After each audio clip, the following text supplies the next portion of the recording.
कैसे हो आप सभी। आशा करता हूँ कि आप सब अच्छे हैं।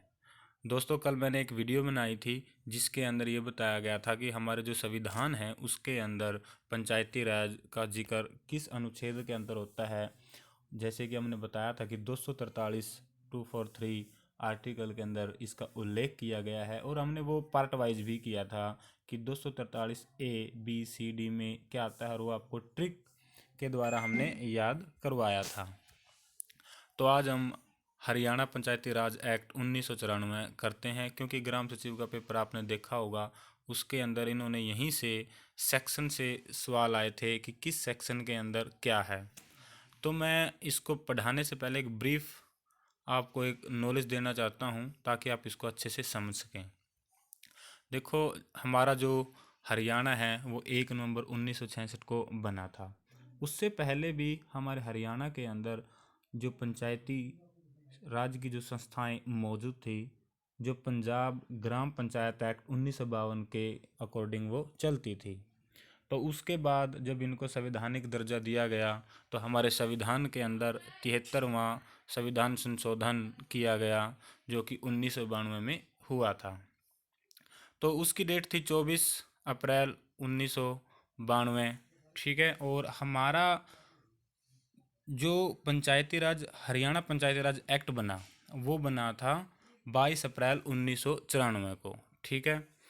तो 24 अगस्त 1994 को हरियाणा पंचायती राज चुनाव के नियम तैयार किए गए, और बाद में हरियाणा पंचायती नियम 1995 को 16 फरवरी 1998 को अधिसूचित किया गया था।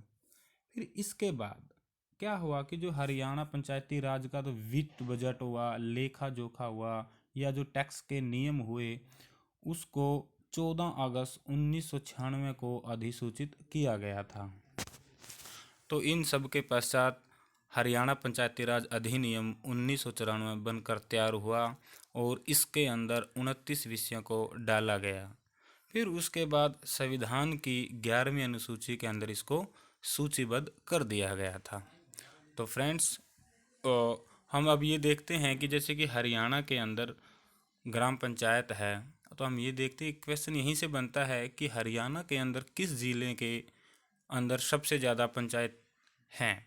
तो हम देख पाते हैं कि यमुनानगर, जिसके अंदर 472 पंचायत हैं, और सबसे ज़्यादा पंचायत भी यमुनानगर के अंदर है, और सबसे कम है फरीदाबाद के अंदर, जिसकी संख्या है 116।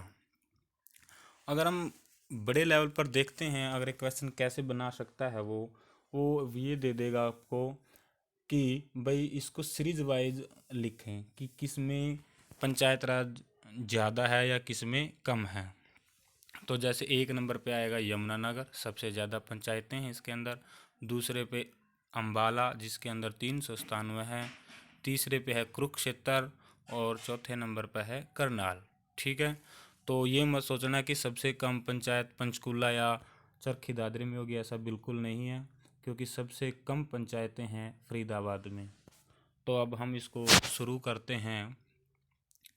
The Haryana panchayat Raj act 1994। जो ये एक्ट है, इन्होंने सेक्शन के अंदर डिवाइड कर रखा है, और चैप्टर के अंदर, पार्ट के अंदर। पहले तो आपको पता होना चाहिए कि इसके अंदर कितने पार्ट हैं। जो ये एक्ट है इसके अंदर 5 पार्ट हैं, 21 चैप्टर हैं, और 280 यानी कि 280 सेक्शन हैं। हम इनको सेक्शन वाइज पढ़ेंगे कि सेक्शन 1 में क्या लिखा हुआ है, सेक्शन 2 में क्या है, और हम इनको ट्रिक से करेंगे। ठीक है। तो आज हम चैप्टर 1 करते हैं, जिसके अंदर प्रीलिमिनरी यानी कि उसकी प्रस्तावना के बारे में बताया गया है।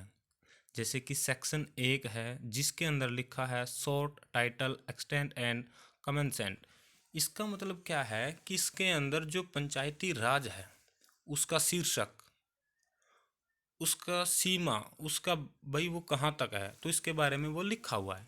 तो आप सिर्फ ये रखो कि सेक्शन 1 जिसके अंदर है शॉर्ट टाइटल। ये सिंपल है। जो चैप्टर 1 है इसकी सेक्शन 1 और 2, और 2 के अंदर डेफिनेशन।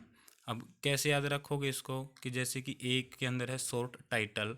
अगर आपको किसी का टाइटल दे दिया जाए तो आप हो सकता है कि उसकी परिभाषा न निर्धारित कर पाएँ, तो आपको उसको चाहिए होगी उसकी परिभाषा।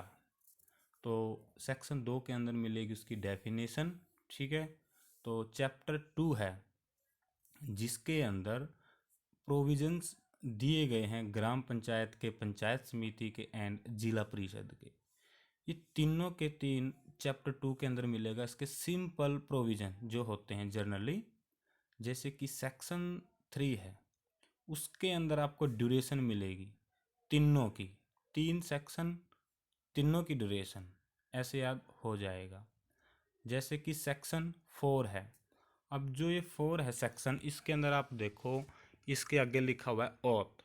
ठीक है ना, जैसे कि हम शपथ लेना होता है, शपथ लेते हैं जब कोई भी मेंबर चुनाव जीतता है तो उसको शपथ लेनी होती है।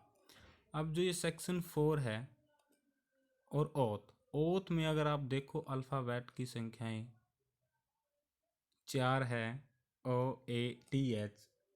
ठीक है ना, तो ये OATH 4 है, तो 4 आपसे ये ऐसे याद हो जाएगा कि 4 के अंदर ओथ के अंदर भी 4 हैं और इसकी सेक्शन भी 4 है।